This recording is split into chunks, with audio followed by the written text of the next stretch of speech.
Good morning. Welcome to this session, Human-Robot Interaction and Robot Learning. I'm Jianwei Zhang, University of Hamburg. I'm the General Chair of next year IROS in Hamburg. So let's welcome first Ayana Howard of Georgia Tech to give a keynote speech about robot gaming therapy for children with disabilities.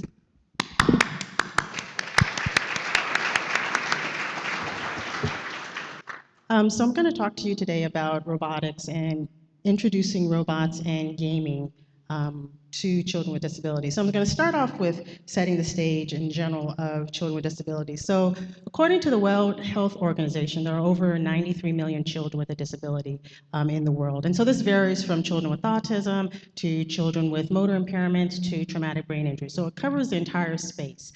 Specifically in the US, which actually has better numbers in terms of the rate of disabilities, we're seeing that for genetic, when they're born, when children are born, we have about 1 in 300 children with autism. Children with Down syndrome is about 1.6 in 3,000. There's also a rise in traumatic brain injury. In fact, traumatic brain injury actually affects developing nations as well because of war and poverty and famine and things like that. In the US, it affects traumatic brain injury because of sports, and car accidents are the two #1 issues that cause injuries in kids. And so the problem is that these children, when they come up, they are impaired in some way. And so what happens is that most of these children go through some aspect of therapy. And the therapy could be focused on speech. So if you have a nonverbal child and you're trying to get them to either use a communication device or actually have words become verbal, you might go through that type of therapy. You might go through motor-based therapy where you're actually doing repetition over and over and over again. So you're moving your arm or you're moving your legs and you're trying to do gait. And so the primary aim of therapy is really about repetition. And so the concept is if I have a child do something over and over and over again, the brain remaps. And the younger you get to them, the better that remapping function. And so you can diagnose a child very early, ideally as soon as they're born, but even at 3 or 6 months, and you start the therapy, their outcomes will improve. And so diagnosis is just as important as the intervention. And so as a child comes into the therapy session, it's about repetition, repetition, repetition, over and over and over again. And as you know, robots are really good at repetition. Not so good in an uncertain environment, but repetition, we can use robotics for that, and it's quite nice.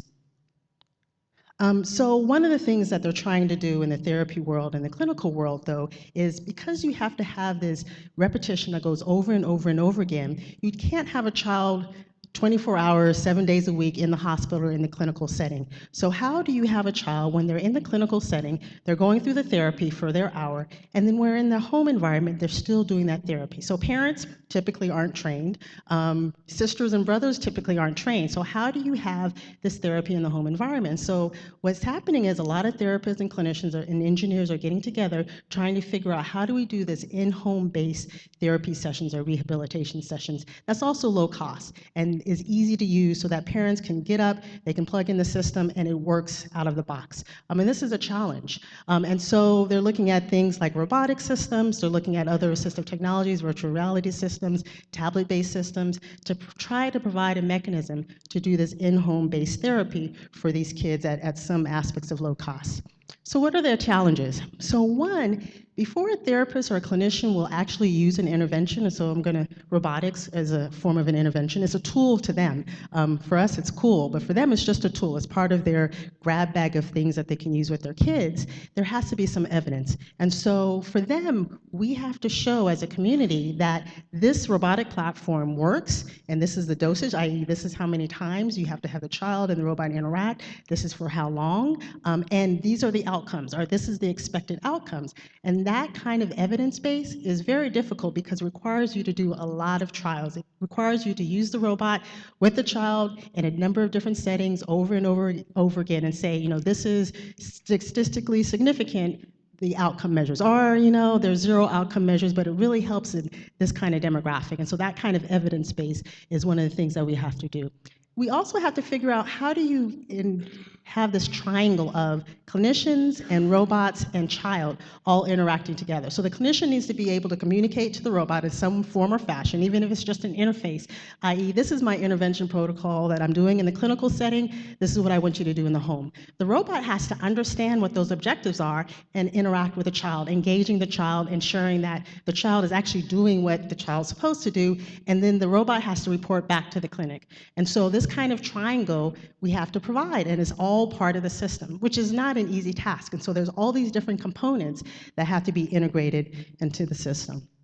And so my target demographic, I've been working with children with cerebral palsy for about 7 to 8 years now, clinicians and therapists in the domain. Children with CP are a wide range of movement disorders. So you might have a child who has severe spasticity, is basically in a wheelchair, is unable to even use a powered wheelchair, has to be wheeled in, so very, very severe, all the way to mild. And mild would be they have fairly good gait, but maybe they can't go long distances. So they can get off the bus, they can go into the classroom, but if you ask them to run a track, a mile, they actually fatigue. And so there's a whole range of, when you say a child with CP, whole range of demographics in terms of their movement disorders. And for these kids, the way that therapy is done is it's play. And so typically when a child, especially in the 0 to 12, or actually 6 months to 12 years old, when they come into the clinical setting, the way that therapy is done is through a play environment. So as an adult, if we have a sports injury or we're a stroke recovery patient, when we go into the clinic, the therapist can actually say, I want you to do 10 repetitions of X, and you lift up your arm, and it's fairly boring, but you're going to do it. For a child, this is not the case. And so the therapist actually makes it a much more engaging environment because kids are naturally drawn to toys. It's actually a developmental process where bright colors, rattles, things that make sounds, kids are naturally drawn to that because that actually helps in their developmental process. So therapists take advantage of that. So this is the natural process, and they take advantage of that. And so the therapy must be that kind of engaging aspect. Now, one of the problems with therapy in kids is that kids actually don't pay attention, and it has nothing to do with their environment. It's actually, if you look at their neural mapping, attention and focus is learned with age. And so the fact that you guys are sitting here listening to me after, the morning session, this is a learned behavior, i.e. you've learned how to sit down and focus, or focus on email, focus on your laptop. As a child, this is a developmental process. They have to learn this in order to, during their process. And so now you have a child that comes in 6 months, maybe a year, and they don't pay attention. They're basically multitasking all the way because they're curious, they're looking around, they're grabbing information. So you have to work with this child in this therapy session. And so if you think about the robotic system, the robot also, depending on the age, has to figure out how do I engage this child at the different levels of development that they are. Then the other thing, as I was saying, is that the movements of children with CP is wide range. And so on one side, you see a child, he's mild, he's at a scale of 2. And so 2 basically means he doesn't necessarily need a cane or a walker, but he can only walk very short distances before he's fatigued. Arm movement is fairly well. You can actually see one of his arms he holds, so that's his involved side. That's the side where he's hemiplegic, so he has an involved side. Whereas on the other side, we have a child who's very severe spasticity. So unable to walk, is in a manual wheelchair, has very little intent, i.e. the control movements of moving around, range of motion, grabbing things is very minimal. And we have to use our robotic systems and our technologies to deal with both ranges. And so if we say a robot works with a child with cerebral palsy, a clinician is thinking, okay, is it the full range? Because I see all of these different kids. And so your robot has to be adaptable to deal with the wide range of kind of movement disorders. And so if you think about the entire objective, and these are for most robotic systems that are in this domain, you have to have a system or a technology that's interactive and child-friendly, that can engage the child in whatever that they are. You need to have metrics that can be reported back to the clinician and things that make sense to the clinician. And so as a roboticist, we can't say, well, your range of motion and your trajectory is off by 0.2%. That means nothing to the clinic. You actually have to provide information in the terminology that they understand. And so decoding our language to the clinical language is also a task. And then you have to be able to vary the capabilities of the robot based on the abilities of the child, where they they are both cognitively as well as in the physical domain. So this is the entire challenge. And so dealing with robotics in this rehab therapy domain, it really is an integrated system. It's not just one component, it's addressing all of these components and making them work together. And so robot playmates work very well in this domain. One, you can have it so it's very repeatable. And so if you have an objective, which is I want to do hand-eye movement, you can program that and vary it based on the child's capability. What you see here is Pleo, which is an older platform that we hacked up to do a combination of what's called constraint movement therapy. And so one of the therapy scenarios that they use for kids is they will take their involved side, which is a side that is more difficult for the child to use. They'll take their dominant side and they'll basically take it and strap it down. And so the child is forced to use their involved arm in order to move. And so we basically had it so that the child had to use their involved side to actually do these fine motions in order to, again, in this case, program a robot. And so little things like that we can do to make therapy much more engaging using robotic platforms. And so toys naturally fall into this engaging characteristic. One of the nice things about robotics is that we don't have to dress it up in terms of the form factor. We put a robotic system, and as long as it works, we put a robotic system with the kid, and the kid is naturally drawn to the robotic platform. And so we don't even have to work on, do we have to make the robot engaging in terms of form factor? We just need to make sure that it functions in terms of what the clinic wants or what the clinician wants or the therapist wants. So one of the things in order to function in the correct way is understanding what the child is doing.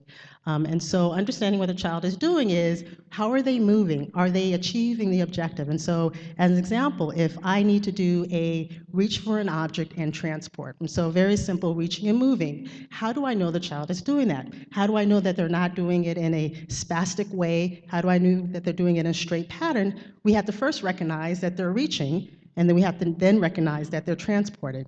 And so understanding those basic play primitives is the first step to understanding, is the child doing what they're expected to do or what the clinician wants to do?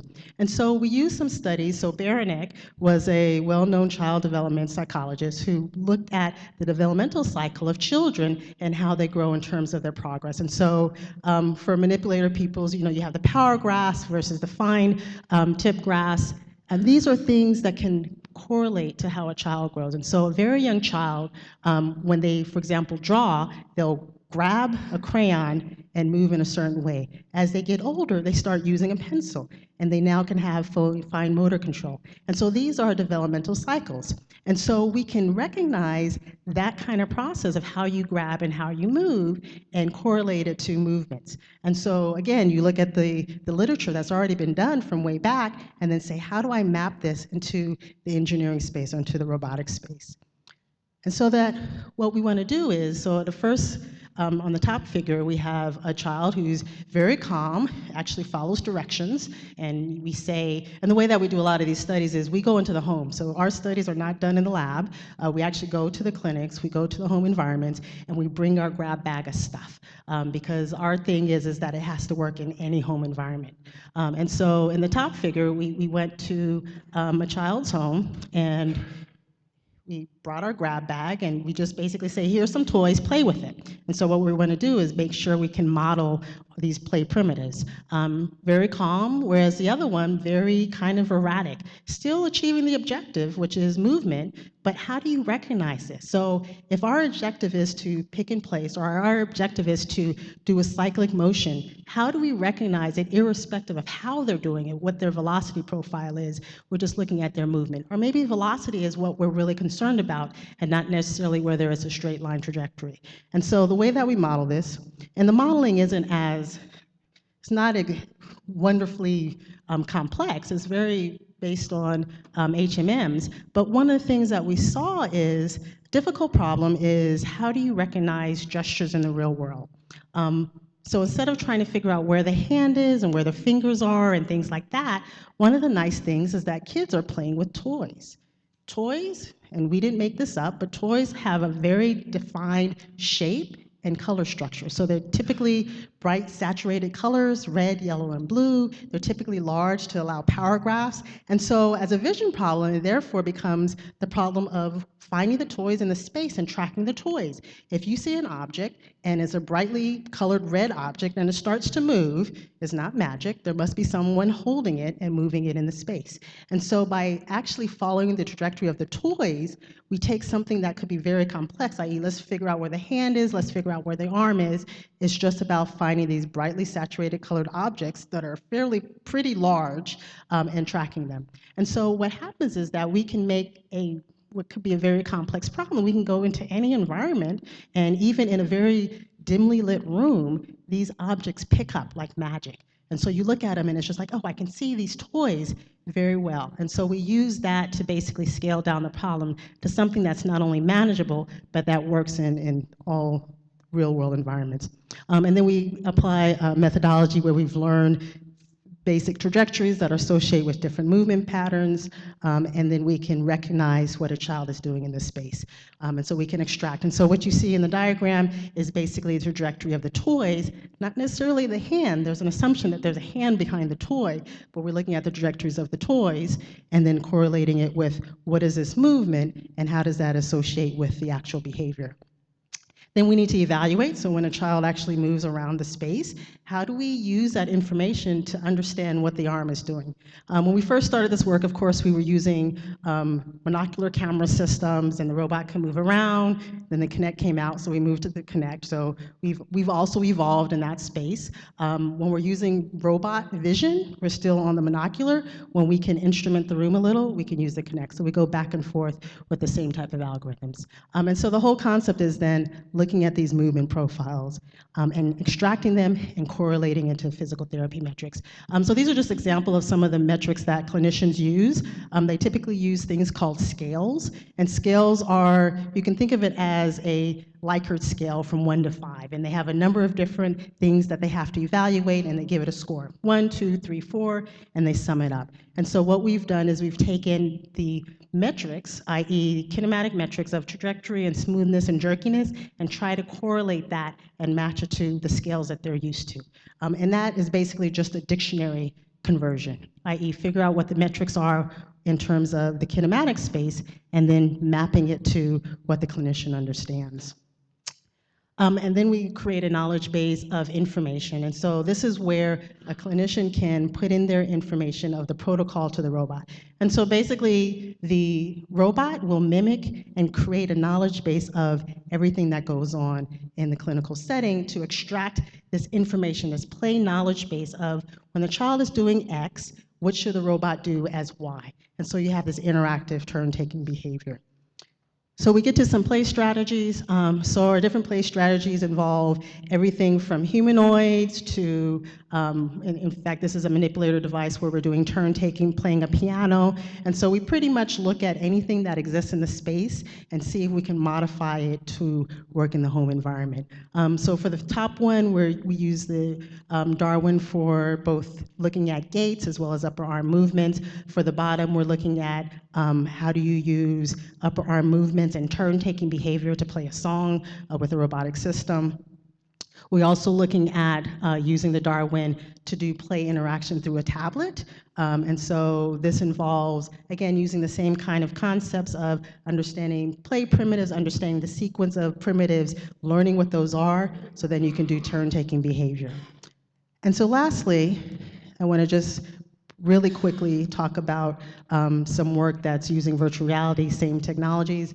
Robots are very expensive. I don't trust them yet in the homes without an engineer or a student or a postdoc in the room with the robot. But we've ported a lot of our methodologies to virtual reality systems that basically have the clinician can still set the protocol up, can do the evaluation, and can do the feedback in the home environment. And so what we have is, at the end of the day, we have these systems that can do automatic assessment. They can be adapted to deal with the variations of the child, and they can provide this information in real time. And so the clinician can look at the child, look at the return on the metrics and say, okay, I need to figure out how to change this, or we need to have a different type of protocol, we need to do reaching versus transport versus moving across the midline, and can modify based on that. So these are some of the kids that we have. So this is a child hemiplegic, but he had issues with bimanual control. So everything he did with one hand, he did it with the other. We also have had children, severe spasticity. This is one of our kids. And so where are we now? So in terms of the robotics setting, we've actually done a number of studies with typically developing children. We're on the order of 25 now. Children with disabilities, we've completed a study with 2. We're now in a longitudinal study, and longitudinal study is more than 4 weeks. On the robotics side, on the virtual reality side, we're doing a 8-week study to see can we actually have the system adapted and have a good outcome measures. We've completed 4, and we have 20 more, and these are children with cerebral palsy on the 3 to 5 range. So this is fairly severe in terms of the movement disorders that they have. And so with that, I just want to thank my collaborators, Dr. Haewon Park, Dr. Chung-Yuk Park, Dr. Douglas Brooks, my current students that are still in the lab, Lavonda and Sergio, and then my clinical collaborators who really provide that background.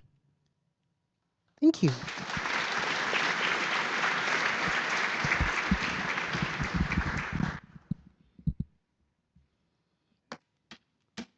I have one. So about the metrics, can you also quantitatively measure the cognitive improvement? So we measure not the improvement, but we do look at their cognitive capability at the beginning as part of our diagnosis criteria or inclusion criteria, but we don't measure it after the fact. No other questions? So let's start with the other short presentations. Yeah.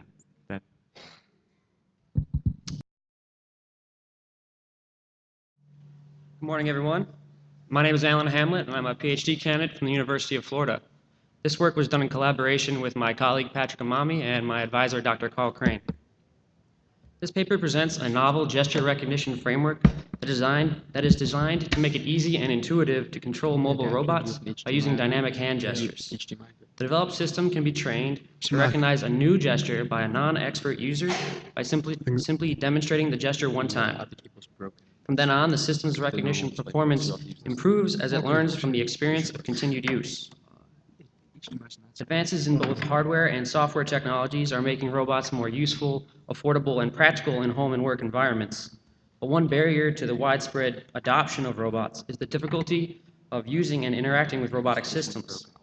Hand gestures are a natural and intuitive way to communicate with robots, and gesture recognition systems can be used to complement other forms of human-robot interaction, like speech recognition systems. Model-based classification algorithms for gesture recognition, such as neural networks, hidden Markov models, or support vector machines, have an offline training phase where the algorithm learns the model parameters from a large set of training examples. Our approach uses a dynamic time warping distance metric that directly compares the similarity of 2 gestures without the need to learn a model. Using this distance metric and a one nearest neighbor approach, we can begin classifying input gestures with just one labeled training example. The distance metric applies a nonlinear transformation in the time dimension excuse me, that accounts for variations in the timing or speed of subsequent executions of the gesture. The system improves its classification accuracy over time by accumulating additional training examples every time a gesture is positively classified. In order to prevent false positive classifications that would degrade the future performance of the system, we heuristically determined an optimal dynamic threshold that is a linear function of the amount of movement in the gesture. We implemented the gesture recognition framework on a Turtlebot robot running the robot operating system, and we used a Kinect sensor for observing the gestures.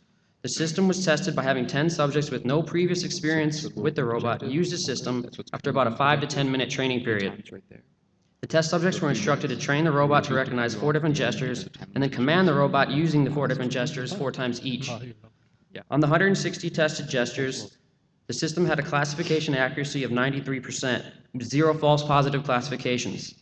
Additionally, the system's classification accuracy increased over time. The resulting software package for this research can be implemented on any robot that's running ROS that is equipped with a depth camera. I look forward to telling you more about this research in the subsequent interactive session. Thank you very much.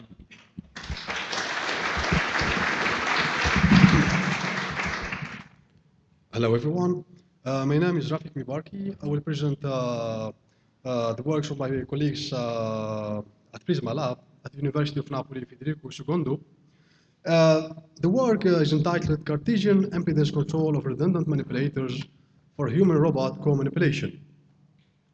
The work is about the control of the direct interaction, physical interaction, between a human and a manipulator. As depicted in this figure, we can see, for example, a human operator physically guiding a manipulator to achieve a task assistance writing, or in this case, following a path. So in this work, they applied Cartesian impedance control to achieve a desired behavior at the end effector, desired compliance, in response to efforts due to the human operator. So the contribution of this work consists in exploiting the redundancy of the manipulator, the available redundancy. In fact, here they control only 3 degrees of freedom to control the position of the end effector. So the contribution is exploiting this redundancy to enhance the compliance. More precisely, we have 2 tasks. The first task consists in a classical impedance approach, where we set the desired inertia, damping, and in this case, the stiffness is set to 0. The second task is projected onto the null space of this main task, and the second task, in fact, consists in achieving a diagonal inertia matrix, apparent inertia matrix, and the elements of this diagonal matrix needs to be equal. The validity of this approach has been validated by extensive experimental validation, and these results shows or suggest that the proposed approach outperforms the classical impedance. The gains have been tuned empirically. And on this video, we can see the performance of the proposed approach. So on the left, we have the proposed approach using the redundancy, and on the right, we have a classical impedance not using the redundancy. We can see on the bottom, so using the proposed approach, we have better following, and on the other hand, we can see that at the final phase, the classical approach reaches undesirable configuration, whereas with using this proposed approach, we have better configuration. Thank you. If you have questions, please welcome and ask me questions. Thanks.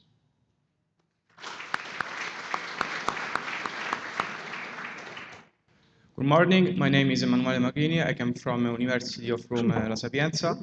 I'm going to talking about estimation of contact forces using a virtual force sensor. In the most of common application regarding a human-robot interaction, the human interact with the robot at the end effector level. In our work, we have relaxed this restricting assumption and consider contact at any point on the robot surface.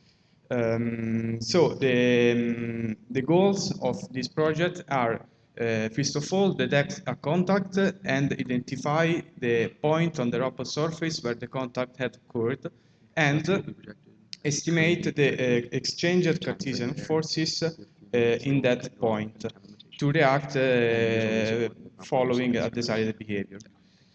The solution idea is to use a residual vector computed starting from the dynamic model of the robot, which provides an estimate of the external Cartesian forces.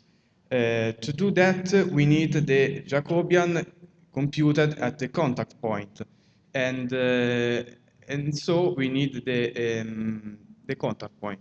To do that, to localize the contact point, we use a depth sensor, in particular a Kinect sensor, and a filter, a URDF filter, that uses a 3D model, RSJ CAD model of the robot. We have used the estimated forces in different control strategies for human-robot collaboration, such as impedance control or force control. In this case, we have implemented admittance control scheme at the first contact or at single contact or first in case of double contact. The decided velocity of a contact point is assigned to be proportional to the estimated force acting on the point. And when a second contact occurs, a task priority strategy is used. In particular, the contribution associated to the second contact is projected in the null space of the first contact. And thank you for listening. And for any questions, I'll wait you at the interaction session.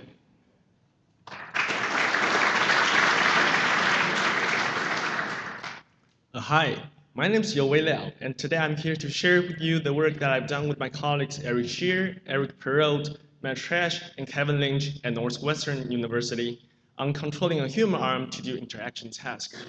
So we all use our hand and arm to interact with the world. Just recall what you did this morning. You wake up and you brush your teeth or comb your hair, then you just enjoy the coffee break, maybe eat some snack. However, none of this can be done anymore if we now become paralyzed due to spinal cord injuries. And this is the big problem that we are trying to solve. We try to bring back the lost abilities by using a technology called functional electrical stimulation. In high level, we artificially stimulate multiple muscles in the arm, make them contract so the arm will move. This is the patient that we work with in Cleveland. She became paralyzed over 20 years ago, and she took the surgery to have the stimulating system implanted inside her body. And this is what she could do with the system. She has been able to reach out to a predetermined target and do it repeatedly. However, even with the state-of-the-art controller, she can mainly only do free motions. And those motions are really limited to only a few number of predetermined targets. And this is not good enough for independent living. And I think the challenge is in the stability of the system. First off, it is very difficult to find stable and repeatable trajectories for the hand to follow. And that requires a tedious process of hand tuning.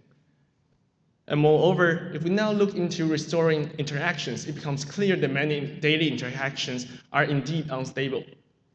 To solve this problem, I propose to use the system redundancy to control the arm stiffness. And so in our system, we always have muscle redundancies, and depending on the task, we sometimes have kinematic redundancy. Based on the idea, in this paper, I propose an optimization-based controller to select arm posture and muscle activations to both generate desired interaction force as well as modulating arm stiffness so the arm will be stable. Using this controller, I selected to simulate an interaction task called pushing on a stick.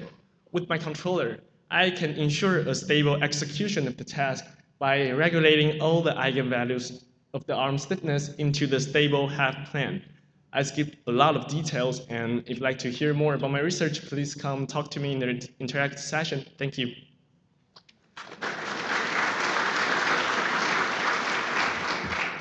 Okay. Good morning. I'm Yasuhisa Hasegawa from Nara University, Japan. I introduced a pneumatic tubular body fixture for the wearable assistive device.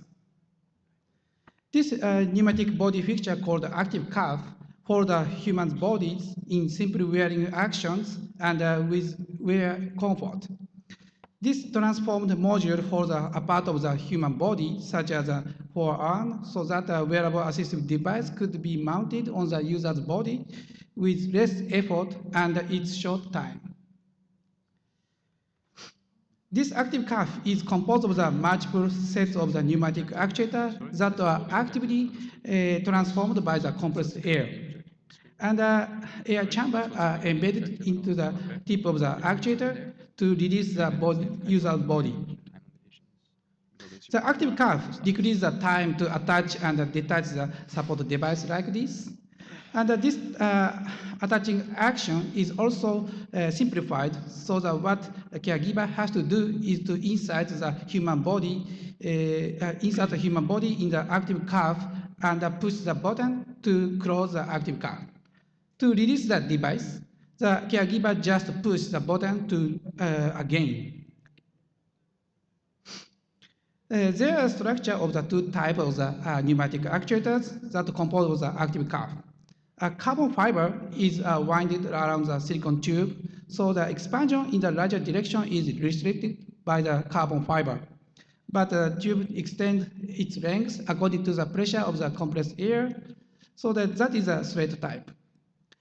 And as for the curve type, the tube flex like this, below, because the additional carbon fiber is embedded into the tube in the axial direction for constraint. The elastic material and the thin structure also contribute to the tactile and pressure sensation of the contact with the external environment, as if we can feel those sensations through our clothes. So the user can feel the tactile and the pressure sensations through this soft active cuff, and he also rests his elbow stably even on the hard objects such as the edge of the table, desk, and the armrest. For a long time is not good for human skin, so the active cuff changes the holding point to keep the blood flow of the holding area, by alternatively changing alternatively driving 2 of 3 actuators. So for more information, please visit our site. Thank you very much.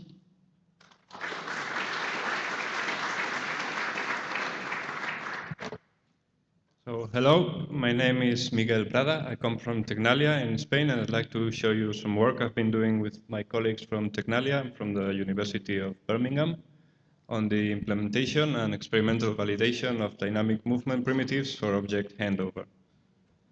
So the main contribution of this work comes from the experiments we performed, in which we are trying to validate our controller implementation on close to real-world situations, and also to study effects of varying the robot velocity and the degree of autonomy, going from a fully autonomous robot to a voice command-driven robot, with respect to the subjective user experience. In order to do this, we prepared a setup inspired by a car mechanic, in which 7 different participants were asked to perform a dummy task while repeatedly giving and retrieving objects to and from the robot. And overall, more than 1,000 handovers were performed, while we collected data from all the hardware sensors, from the human motions using magnetic trackers, and also asked the participants to rate each individual handover in 4 different categories: safety, comfort, satisfaction, and ease. The experiment went quite well. We had very low failure rate, and well, more or less by comparing the ratings with the different behavioral manipulations in the controller, we saw that the participants tended to rate higher the interactions when the robot velocity was higher, close to the human velocity in reaching motions, except for the safety rating, where they preferred a little bit slower motions, and that the degree of autonomy didn't have a very strong effect. Maybe they tended to prefer the voice command-driven case, but this didn't have effect at all on the safety perceived. By correlating these subjective measures with some objective metrics we computed from the sensor data, we saw that they even preferred the faster interactions when they involved a loss of accuracy in the robot positioning.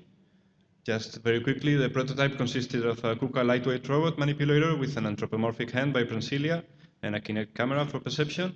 And this was running a DMP controller with some modifications we introduced in prior work. And the software was developed using ROS and Oracles for the low-level controller. You can come talk to me if you want more details on the interactive session, or visit the project website in co-collaboration. And just very quickly, I can show you a setup similar to the one we run the experiment in. This is not the real experiment, but just that, so you have a small idea of how it went. Thank you very much for your attention.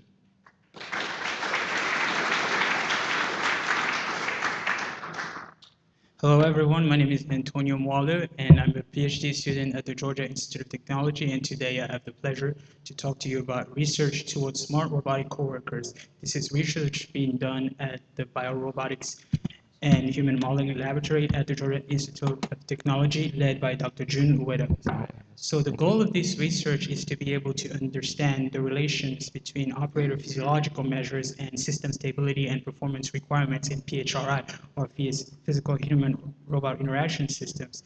And this is done to ultimately lead to the development of novel haptic control systems that are able to tune their gains adaptively to changes in operator state. So the motivation of this project is to get better haptic devices that are able to achieve human force amplification faster at a more accurate level, devices that are able to perform cooperative tasks in a smooth, simple, more intuitive fashion. This project really impacts communities that are interested in novel control, shared control approaches, and these include automobile, military, medical, and even construction industries. So the approach in this project is to be able to develop methods that allow us to classify and predict operator state. And in this project, the arm stiffness at the endpoint of the operator is used as the physiological measure of the operator state, of the physical state of the operator. We are employing support vector machine to tune the gains of an impedance controller and other controllers in our system and to classify stiffness either directly or through correlated measures. We are also looking to incorporate operator dynamics into our controls approach, and this is done by using a musculoskeletal model of the upper arm. This model is able to account for muscle co-contraction or co-activation of relevant muscles in the arm, and that has been shown to be the driving force towards changes in endpoint stiffness.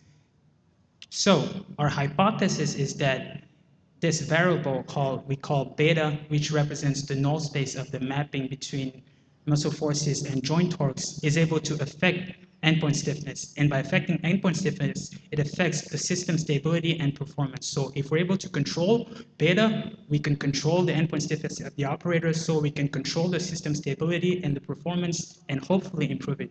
I'd like to talk to you more about this at the interactive session. Thank you for your time. God bless you.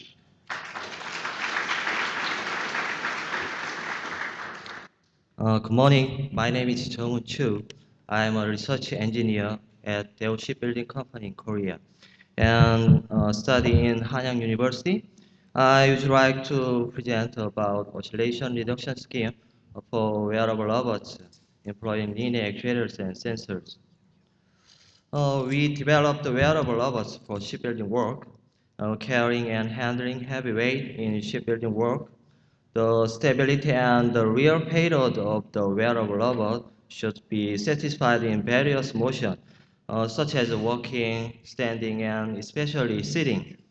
At the sitting posture, the oscillation is generated and the payload is decreased due to the momentum arm is extremely decreased. Because the real payload is not satisfied at the sitting posture with linear actuator mechanism. The pilot should be shared the weight with the robot. The momentum of the knee joint is extremely decreased at the sitting posture like this. The first solution for the oscillation reduction is using torque sensor. By moving the sensor's position from the cylinder to the joint, sensing method can be switched from cylinder force pressure sensing to torque sensing. The torque sensing system is unaffected by the variation of the momentum arm. The second solution is adjusting the momentum arm. One method for adjusting the momentum arm is to use a timing belt pulley system, which momentum arm is constant. The third solution is mechanical impedance compensation. They are designed to minimize the pressure variation by adjusting the actuator response. We tested and compared without impedance compensation and with impedance compensation by experimental results. We verified the effect of the oscillation reduction. Additionally, we proposed two types of payload increase method by attaching sublink on linear actuators. The servo rings make the momentum increase at the sitting posture.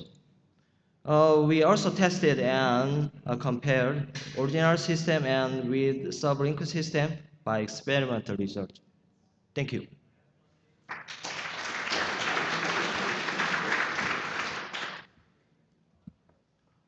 Hi, my name is Song Eun-hong, and I'm a joint PhD candidate at Hanyang University and at KIST. There are many different studies conducted on how to design hardware safety components for each joint of multi-degree of freedom manipulators. Our research is rather focused on achieving required safety level by changing joint configuration. The manipulator is level joint like the human arm is composed of the shoulder joint and the elbow joint. The shoulder joint consists of the selective combination of 4 kinds of leverage joint. It is type R, T, V, and D, and the elbow joint is usually type R. It is assumed that a safety component of clutch type is embodied to each joint in order to prevent an excessive force transmission when collision occurs. A test is conducted mainly at the end effector, whereas a collision can happen anywhere from the base to the end effector. Depending on the joint configurations, less degree of freedom of safety components may react against the collision compared to corresponding degree of freedom of the configuration. Several joint configurations utilizing 4 kinds of leverage joint will be shown through case study of well-known manipulators. The analysis of the relationship between each configuration and the torque transmitted to joint is then studied for the external force. Left and right figure are Puma 560 of 6 degree of freedom and DLR robot of 7 degree of freedom respectively. These 2 manipulators are the well-established manipulators to show TRR and TRTR configurations from base to elbow joint respectively. When a collision occurs anywhere between the end effector and the roller ring, a number of degree of freedom can afford to transmit for the external force to each joint. However, TRTR manipulator has a maximum effective 2 degree of freedom for the collision at the upper ring, despite attaching 3 degree of freedom at the shoulder joint. Unlike the preceding cases, we conducted a case study on joint configuration to use whole degree of freedom at the shoulder joint against the collision, which suggests the VTRR configuration as an appropriate one. SSM3 is the VTRR configuration and has a structurally higher response capability during the collision than the other manipulators. Then, an external force can be efficiently transmitted to each safety components called the spring clutch mounted on each joint of this manipulator. You can ask for more detail in upcoming interview session. Thank you very much. Good morning, everybody. My name is Jonathan Weiss. I'm from the Columbia Robotics Group. And today I'm going to be presenting work combining my 2 favorite topics, online grasp planning and human biopotential-driven interfaces. So this work is a combination of work done previously in our lab and a human input device developed by our collaborators at UC Davis. So here's a close-up of the device we're going to be using. You can see it's just a small electrode behind the subject's ear on a muscle called the superior auricularis. This is a small muscle behind the ear that doesn't really have a lot of hair on it, and it's innervated by a nerve that comes straight out of the brainstem, so it never enters the spine, and even people with relatively bad spinal cord injuries can still access this muscle. So to allow someone to grasp an object with such a simple device, we break down the task into this series of steps, where first we identify the target object, and then we pull down a list of grasps for similar objects from our database, and then if none of those grasps are sufficient for what the subject actually wants to do with the object, they can activate an online grasp refinement process, and then they can actually use the grasp and monitor execution to restart planning if necessary. So to do that, the subject sees these 4 targets overlaid on a grass planning scene, and hitting any one of these targets activates the action that it represents when they return to the rest area. So this is what that looks like actually overlaid on the grass planning scene. So on the left, you see the subject during the object selection phase, where the currently selected object is highlighted in green and the other potential objects that they can choose or select are highlighted in red, and hitting the corresponding target changes which object there that is currently selected. On the right, you see a later phase of the pipeline where the online planner is running, and by hitting the green target, they can select the current grasp. By hitting the purple and black targets, they can move that demonstration hand around, and that demonstration hand is used to seed an online refining planner. So these are the preliminary results we've gotten with our disabled subject. You can see the planning times are relatively long. The subject is still getting acclimated to the device, but we were able to train them to go through this pipeline without making too many mistakes and successfully pick 3 objects up in a row from the table in a relatively cluttered scene. So if you want to know any details about the algorithms we used in this, please come talk to me at the interactive session.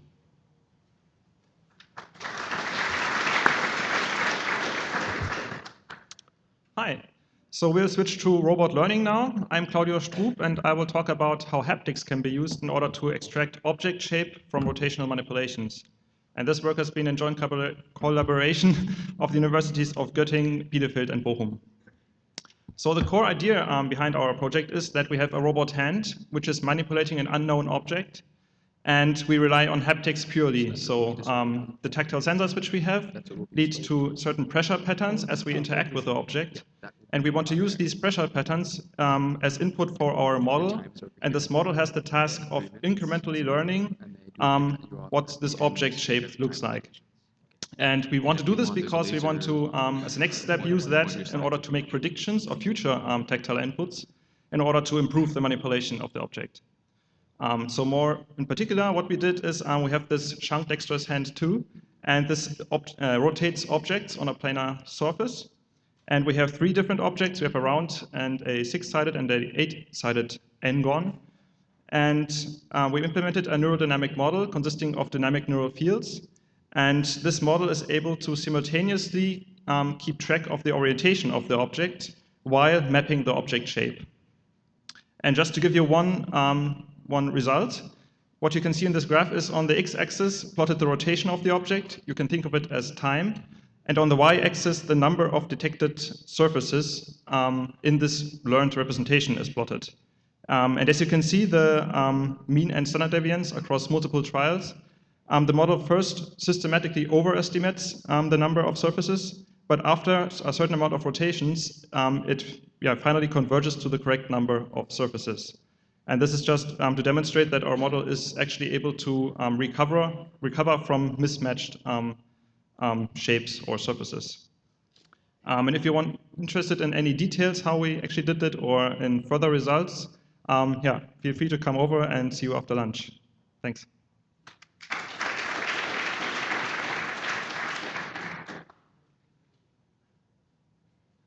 Hello everyone, my name is Yasumi Tanaka from Tohoku University in Japan.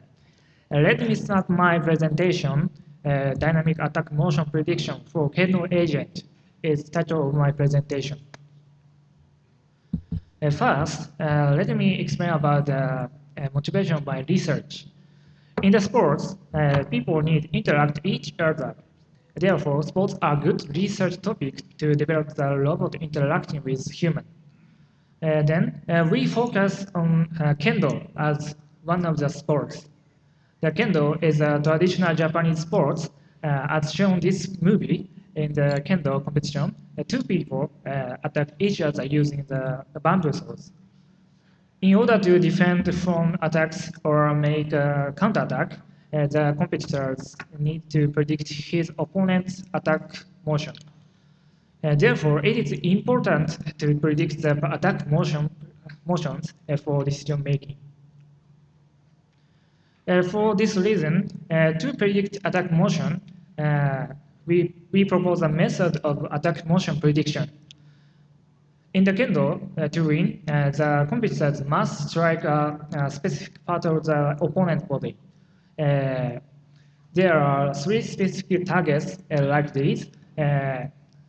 Therefore, purpose of research is to predict each attack motions. First set of proposed methods is motion modeling. A player's motion is modeled by Gaussian mixture models as nonlinear dynamical systems. We can get data sets from motion capture system, and then we can estimate the function f from parameters of Gaussian mixture model like this figure. And next, the player's motion can be predicted using the motion model with GMM, the player's current state, and Euler method. We can predict the player's state xi t plus 1 using very simple equation like this. This is one of the experimental results. This movie and figure shows us the player's attack motion.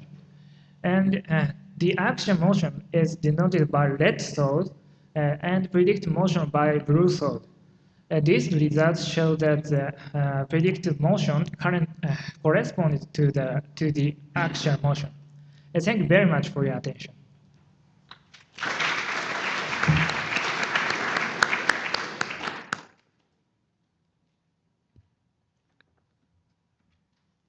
Hi, my name is Muhammad Tami. I belong to Department of Mechanical Engineering and Intelligent System at the University of Electrocommunication, Japan. Today I will present integration of various concepts and grounding of watch meanings using multi-riot multi-model LDA for sentence generation. So let me start with the motivation of this research. We know that humans form concepts based on their experiences, and we consider here that concept formation can be achieved by categorizing those experiences. And we also use our concepts to infer something, and here concepts are varied and form a hierarchical structure. We also use language to express those concepts. Therefore, there is a connection between the concepts and words, as well as the relationship among those words that can be used to make a sentence. This kind of fact are motivated us to implement the such intelligence into the robots. So this is the overview of our study. You can see here in the learning phase, the robot will observe scenes with some teaching utterances. And for example, here the robot will observe a man who is moving a stethoscope in the hospital. Using this kind of information, the robot will form person, place, motion, and object concepts, as well as the relationship among them, that is integrated concept, for example, doctor. And the robot also learn the words, I mean the connection between words and those concepts. And we also propose the grammar learning here based on simple Markov model. And finally, we put all together these models to make to realize the sentence generation made by the robots. And this is some experimental results. You can see here this graph shows the grammar that was learned from 660 teaching sentences, and this is some example of scenes that are observed by the robot. For example, here the robot observes toy car, and this is some movement, and this is boy with living. Then the robot will generate, for example, here boy move, toy car play, living. If you are interested with us, so please come to visit us on the TUB2 14 on the interactive session this afternoon. Thank you for your attention.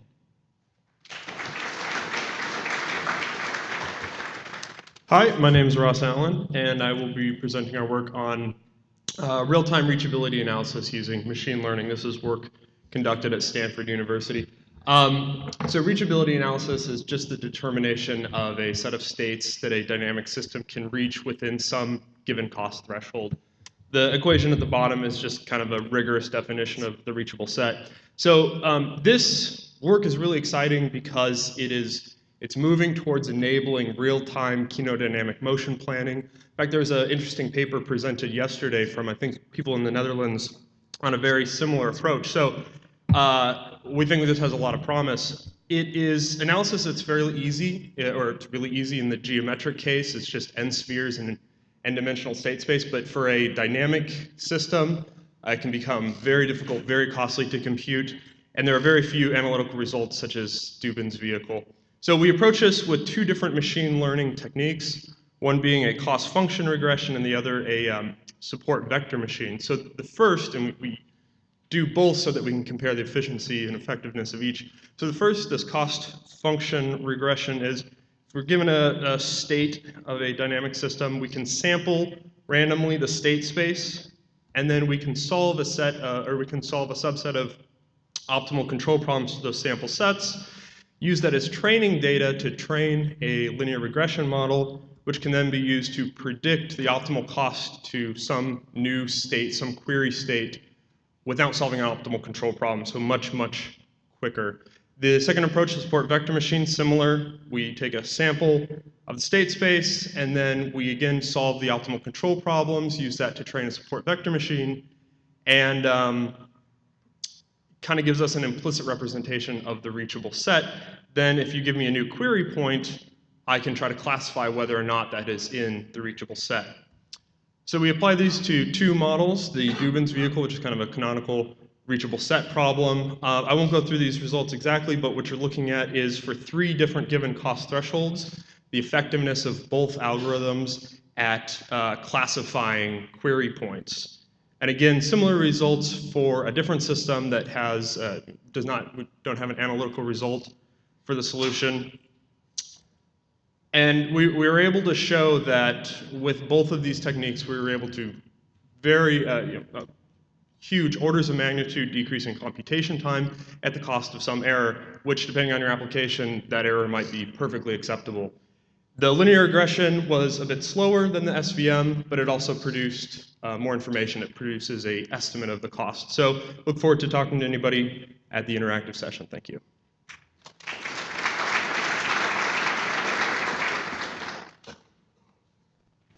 Hi, my name is Joel Kira. I'm from Georgia Tech Research Institute. Today I'll be talking about transfer of sparse coding representations and object classification across heterogeneous robots. So when you have robots with different sensors with different characteristics.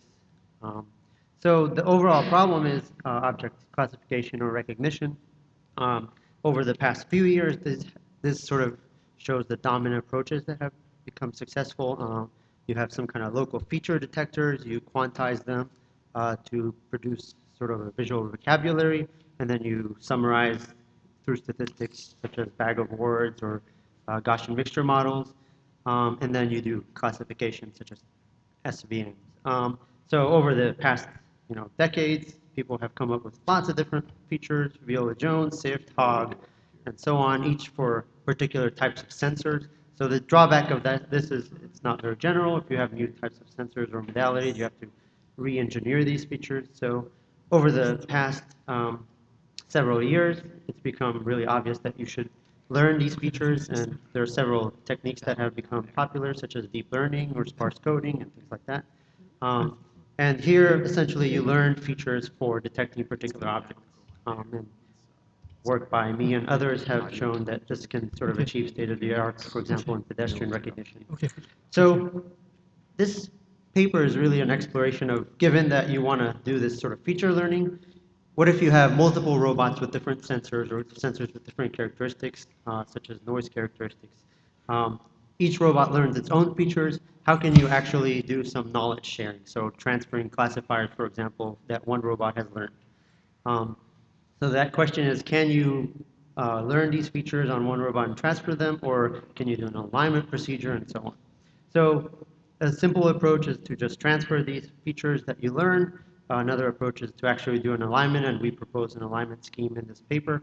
And then a statistical approach where you actually summarize statistics of feature responses regardless of what the particular feature is. So we have actually a general sort of framework where you have a sensor suite, feature extractors, and then you learn mid-level feature attributes, and you can do alignment using information theory and other metrics, and then you actually transfer these classifiers from one robot to the other. In this paper, we particularly use sparse coding, which is one way to learn features in an unsupervised way. And so basically we have a recognition system where you do feature learning. You use these features to convolve them over images to actually do an object to get features for an object. You subsample these, you throw them into a classifier, and we also propose an alignment method between these features. So we have several hypotheses of how this alignment works, and you can see the results when you talk to me in an interactive session.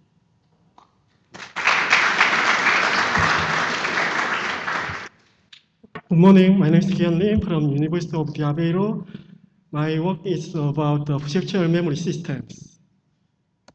So basically this work is a part of the RACE project. It's a European project, and our goal is the learning from experience to enhance robot competence. Here, for this, we developed RACE architecture like this. We believe this kind of architecture should be one of the general architecture. So here we have a perception module, take care of the sensory data, and reasoning model, building the world model and making plan, and action model to dispatching and monitoring the execution of the plan, and memory and learning modules. In this paper, we are focused on the perception, memory, and learning especially for the object. So there are several objectives for the perceptual memory systems, and especially perceptual data have some specific characteristics like the size is very large and it requires higher throughput, and it also needs, it's not relational models. So to meet this kind of requirement, we built perceptual memory system like this. Especially, we have two main interesting things. We have multi-cluster object pipeline for each direct object. And we also have a specific perceptual memory. So now I have a 4-minute video, but okay, anyway, I will explain. So firstly, we are interested in the table. So firstly, we try to find this table, and okay, let me skip. So now we instructor put on the object, and we try to tracking the object now, and you can see there are some unknown, there are some label as unknown. So because initially there is no taught object there. So now we provide some label there, so it recognizes as a mug. And we also provide another object here. And by using pointing gestures, we also providing labels. Now I am pointing the object. Okay. Thank you so much. Okay. Hello, my name is Nico Schmidt. Welcome to my teaser talk about the work we did at the AI Lab of the University of Zurich. The goal behind our study was to achieve control of complex compliant robots, which usually bear the difficulty that they have highly nonlinear dynamics and behavior due to the compliant components, such as springs or soft materials.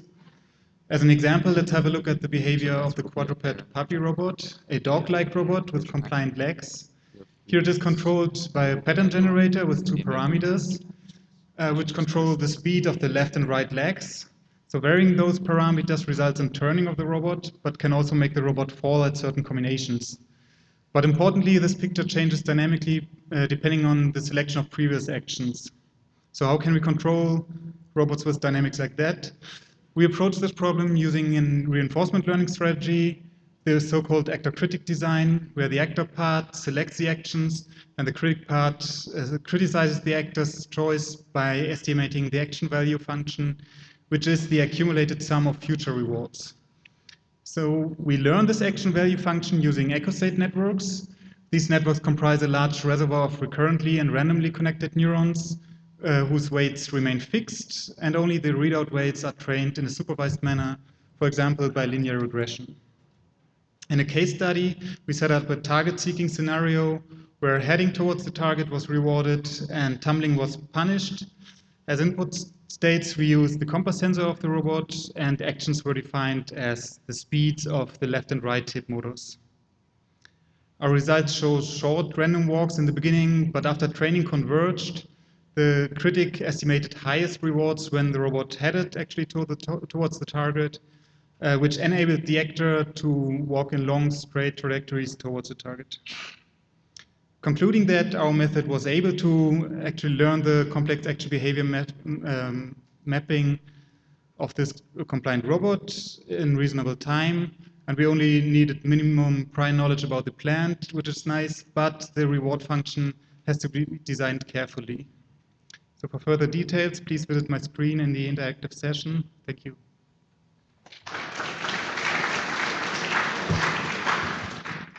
Hello everyone, I'm Ryo Arizumi from Kyoto University.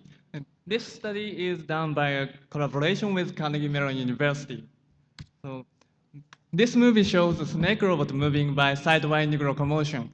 We typically want to maximize its speed, at the same time minimize the shake of the head-mounted camera.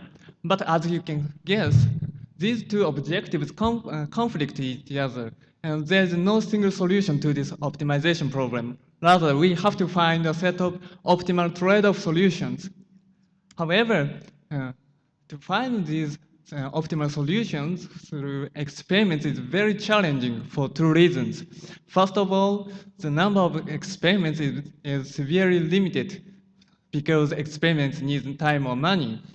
Secondly, observation noise makes it very difficult to extract useful information from the limited samples. In the previous research, some of us proposed to use response surfaces and expected improvement in hypervolume to address these problems. Gaussian process regression was used to construct response surfaces and at the same time estimate the noise level. However, the performance is not sound enough for noisy robotic problems. The point is, we have assumed that the noise is input independent or homoscedastic, but by which assumption some of the procedure becomes analytically tractable. But in general, noise is input dependent or heteroscedastic. And in this research, we use heteroscedastic Gaussian process regression to deal with input-dependent noise.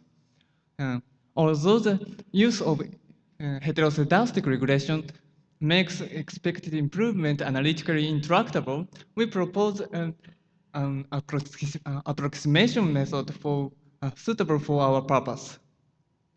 However, mere use of heteroscedastic regression does not solve the problem because it does arise another problem of overfitting. We propose to select the better regression method between heteroscedastic regression and homoscedastic regression based on our newly proposed metric. Numerical and experimental results show clear improvement in the performance of the method, and namely, we can get a better solution set with less experiments. Thank you for your attention.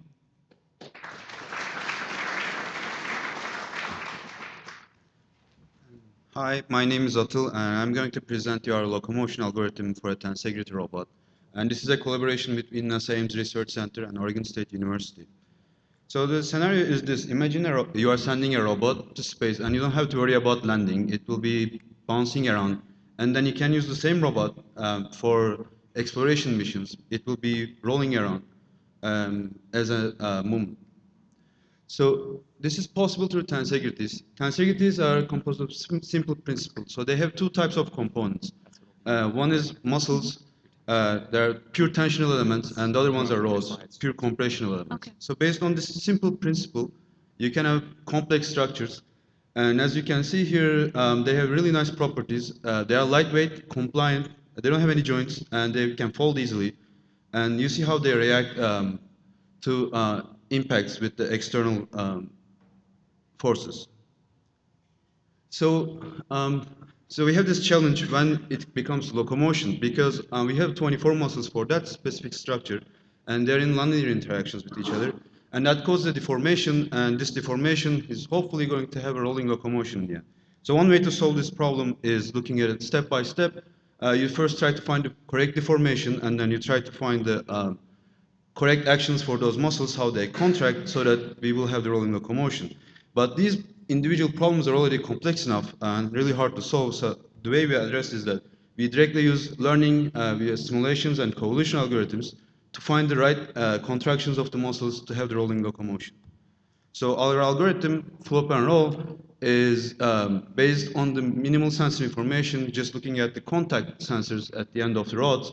And we have distributed controls, so there is no centralized control mechanism in the robot. And we reuse the knowledge because of the symmetry of the structure, and we optimize the behavior of each flop for rolling. So resulting locomotion is in simulation. We have here, it's nice, and you can see the robot doesn't deform that much, so it's efficient. So the structure is compliant by itself already, so we don't have to worry about these type of scenarios. You can see how the robot handles it. And we can also use it for different terrain conditions, such as uphill climbing or steep hills that we generate. Next, currently we are working on our hardware prototype. It will be done in a couple of weeks, actually. And if you want to hear more details about the hardware or about the algorithm, you are welcome at the interactive session. Thanks.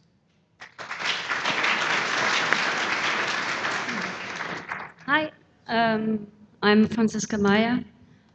This is work I've done with my advisor Stefan Schaal and Philipp Hennig from the Max Planck Institute for Intelligent Systems. This work is about efficient Bayesian local model learning for control. When trying to perform compliant control or force control for complex robots, we need internal models. However, analytical models are not always available, or analytical models, the internal models can also change over time. So fast and robust learning of these internal models would be really nice, and this is what we're working on. We start with the global Gaussian regression framework with M weighted basis features phi, and with the regression parameters W.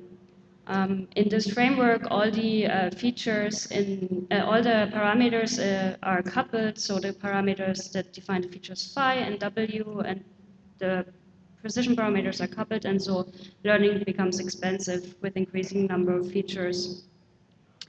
In this here, I introduce local Gaussian regression. First, we extend the features to be a combination of a parametric model Xi and the localizing RBF kernel eta, and together they form a local model.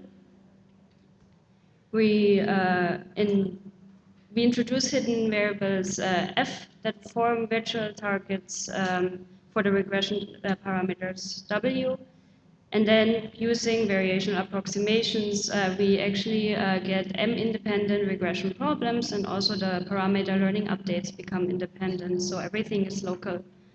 However, the local models are still coupled through virtual targets F, so that allows for a form of message passing, so the local models can communicate. We evaluated our local Gaussian regression framework on first synthetic data to evaluate robustness. And then we also successfully learned inverse dynamics of two robotic systems, first the Sarkos arm and then the KUKA lightweight arm. And our results indicate that LGR can achieve on par or better performance than LWPR, and also LGR uses fewer resources than LWPR. So in summary, local Gaussian regression offers a framework for principled parameter learning. It captures the ideas of local models, but where local models can communicate with each other. We have a fully localized learning procedure, including length scale adaptation. We can perform automatic relevance determination, and we can deal with heteroscedastic data. And also here I've presented the batch version, but we also have a fully incremental version coming up. Thank you. So we thank all the authors for a careful preparation and the punctual presentation. Have a good lunch break and see you after lunch at the interaction session. Thank you.